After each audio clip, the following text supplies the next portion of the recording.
Donald Trump ने Gaza पर एक बार फिर से यू टर्न लिया है। उन्होंने हमास को युद्ध समझौते के लिए 4 दिन का वक्त दिया है। पहले ट्रंप ने 72 घंटे का अल्टीमेटम दिया था, जिसे अब उन्होंने बढ़ाकर 4 दिन कर दिया है। तो वहीं बेन्यामिन नेतन्याहू ने ऐलान किया है कि गाजा सिटी से इजराइल की सेना वापस नहीं होगी और न ही फिलिस्तीन देश बनेगा। उधर कतर ने दोहा वार्ता में तुर्की को शामिल करके इजराइल को फिर से भड़का दिया है। 72 घंटे की डेडलाइन, 72 मिनट में धुआं, 20 शर्तों के बदले नेतन्याहू के 200 धमाके, ईरान का बारूदी ऐलान, इजराइल बनेगा कब्रिस्तान। जब ट्रंप गाजा युद्ध समझौते का क्रेडिट लूट रहे थे, तब इजरायली बारूदी तांडव मचा रहा था। जब ट्रंप ने नेतन्याहू को युद्ध समझौते के लिए तैयार किया, तब गाजा में मौत नाच रही थी। जंगी जेट बारूद बरसा रहे थे, मिसाइल धमाके पहले की तरह हो रहे थे। गाजा की गलियों में इजराइल के टैंक गोले दाग रहे थे। समझौते के ऐलान के बाद भी इजराइल रुका नहीं। महज 24 घंटे के अंदर इजराइल ने गाजा में 37 लाशें बिछा दी। हमास के साथ इजराइल ने हिजबुल्लाह पर भी भयानक हमला किया।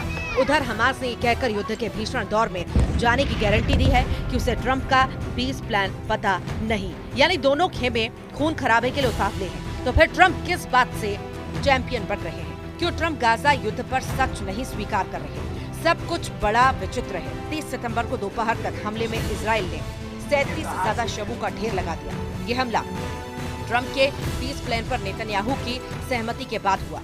उधर हमास ने 30,000 आत्मघाती लड़ाकों को युद्ध में झोंकने का सिग्नल दिया है। हमास लीडरशिप ट्रंप के समझौते को मानने के मूड में नहीं। ईरान पे हमास के प्रतिनिधि खालिद कदौमी ने कहा है कि फिलिस्तीन के किसी भी फैसले का हक सिर्फ फिलिस्तीनियों का है। हमास को ट्रंप के पीस प्लान में खामियां ही खामियां दिख रही हैं, तो नेतन्याहू ने भी अपना स्टैंड बदल लिया है। हमास समर्थक अलग अलग फाइटर ग्रुप ट्रंप के प्लान पर भड़के हुए हैं। गाजा में ट्रंप के समझौते को अमेरिका और इजराइल को मुनाफे का बताया जा रहा है। तो वहीं पीएम नेतन्याहू ने भी साफ कर दिया है कि फिलिस्तीन देश नहीं बनने देंगे। ट्रंप के सुझाए समझौते में भी इसका कहीं कोई जिक्र नहीं है। ट्रंप की 20 पॉइंट गाजा डील का यूरोप और अरब देशों में जमकर वाहवाही हुई है, लेकिन जिनके बीच समझौता होना है वहाँ सब ठीक नहीं। फिलिस्तीनी इस्लामिक जिहाद समूह के चीफ ने ट्रंप के पीस प्लान को अरब वर्ल्ड की तबाही बता डाला है। ईरान समर्थित लड़ाका ग्रुप के चीफ जियाद अल नखाला ने कहा है कि गाजा पर अमेरिका और इजराइल की घोषणा क्षेत्रों को उड़ाने का नुस्खा है। कुछ विदेशी नेता इस योजना को लेकर आशावादी हैं, लेकिन ये इजराइल को फिलिस्तीन पर लगातार हमले का नुस्खा बनेगा।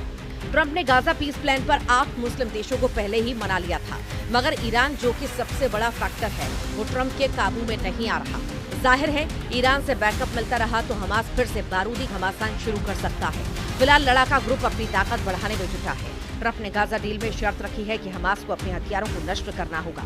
हथियारों को नष्ट करने का मतलब ये समझना सही होगा कि हमास को अपनी ताकत को छोड़ना होगा। लेकिन फाइटर ग्रुप ने हाल ही के दिनों में हथियार में इजाफा किया है।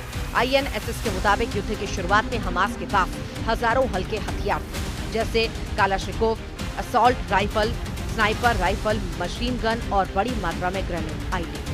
INSS के मुताबिक 7 अक्टूबर को हमास की बटालियनों के पास बड़े पैमाने में एंटी टैंक हथियार थे। इन हथियारों में RPG, रॉकेट लॉन्चर और कई तरह की घातक कॉर्नेट मिसाइलें शामिल थी। INSS के मुताबिक युद्ध की शुरुआत में हमास के पास 30,000 रॉकेट और मिसाइलें थी। उनमें से ज्यादातर शॉर्ट रेंज लगभग 10 किलोमीटर तक और कुछ मीडियम रेंज यानी लगभग 40 किलोमीटर तक, वहीं कुछ लॉन्ग रेंज लगभग 250 किलोमीटर तक मार करने वाली मिसाइलें थी। लेकिन अब हमास के पास फोटोग्राफी और हमले करने वाले ड्रोन भी मौजूद हैं। AP की रिपोर्ट के मुताबिक हमास के पास जो हथियार हैं, उनका ब्यौरा कुछ यूं है। हमास के पास मेड इन ईरान स्नाइपर राइफलें हैं। चीन और रूस की बनी AK-47 असॉल्ट राइफलें हैं। तो वहीं नॉर्थ कोरिया और बुल्गारिया में बने रॉकेट लड़ाका ग्रुप इस्तेमाल करता रहा है। हमास को ग्रेनेड और गाजा में गुप्त एंटी टैंक रॉकेट की सप्लाई उत्तर कोरिया से होती है। हमास में 30,000 कट्टर लड़ाके बताए जाते हैं। युद्ध में हमास अकेला भी नहीं है। यमन के हूथी और लेबनान के हिजबुल्लाह फाइटर इजराइल को दहलाने का कोई मौका हाथ से जाने नहीं देते। इजराइल को उलझाने के लिए हूथी और हिजबुल्लाह लगातार हमले करते हैं। इजराइल को लेबनान फ्रंट की अनदेखी भारी पड़ जाती है। इसलिए ट्रंप के पीस प्लान के बाद भी नेतन्याहू आर्मी लेबनान में हमले तेज कर चुकी है। इजराइल ने हवाई हमले में हिजबुल्लाह के 2 टॉप कमांडरों को ढेर कर दिया। मारे गए कमांडर के नाम मोहम्मद अब्बास शशोआ और मोहम्मद हुसैन यासीन हैं। इनमें शशोआ दक्षिणी लेबनान के सोमोर में तोपखाने का इंचार्ज था। वहीं शाफिक इलाके के तोपखाने की कमान हुसैन यासीन के पास थी। नेतन्याहू को यकीन है कि ट्रंप की शर्तें हमास कभी नहीं मानेगा, इसीलिए लड़कों को ज्यादा से ज्यादा नुकसान पहुंचाया जाए। हमास के लिए जिन शर्तों को मानना नामुमकिन है उन्हें भी जान लीजिए। डील में हमास को हथियार छोड़ने और सुरंग नेटवर्क तबाह करने के लिए कहा गया है। इसका सीधा मतलब यह है कि गाजा और फिलिस्तीन से हमास की ताकत को खत्म कर देना, जिसे हमास लीडरशिप कभी नहीं मानेगी। दूसरा अहम पेंच यह है कि हमास को भविष्य की सरकार में किसी भी तरह की कोई भूमिका नहीं दी जाएगी। मायने हैं हमास की अहमियत अपने आप खत्म हो जाएगी। जिससे हमास ने 2 साल तक इजराइल से युद्ध लड़ा। जिस लड़ाका ग्रुप ने इजराइल के आगे सिर नहीं झुकाया, वो क्या ट्रंप की धमकियों से डरकर बंधकों को रिहा कर देगा? अब तक ट्रंप के गाजा पर जितने भी दाव थे सारे नाकाम साबित हुए। हालांकि इस बार उन्हें दुनिया भर के तमाम देशों से समर्थन मिल रहा है। यहाँ तक कि अरब देशों ने भी ट्रंप के पीस प्लान को अच्छी पहल माना है। तुर्की जैसे तिकड़मी देश ने ट्रंप की हाँ में हाँ मिला दी है, मगर खलीफा कब इजराइल के खिलाफ नई चाल चलेंगे कोई नहीं जानता। उधर ईरान तो ट्रंप के किसी भी समझौते को मानने को राजी नहीं। इजराइल के दुश्मन फाइटर ग्रुप युद्ध खत्म करने की मूड में नहीं है, यानी लड़ाई का नया अध्याय ज्यादा विनाशकारी साबित हो सकता है।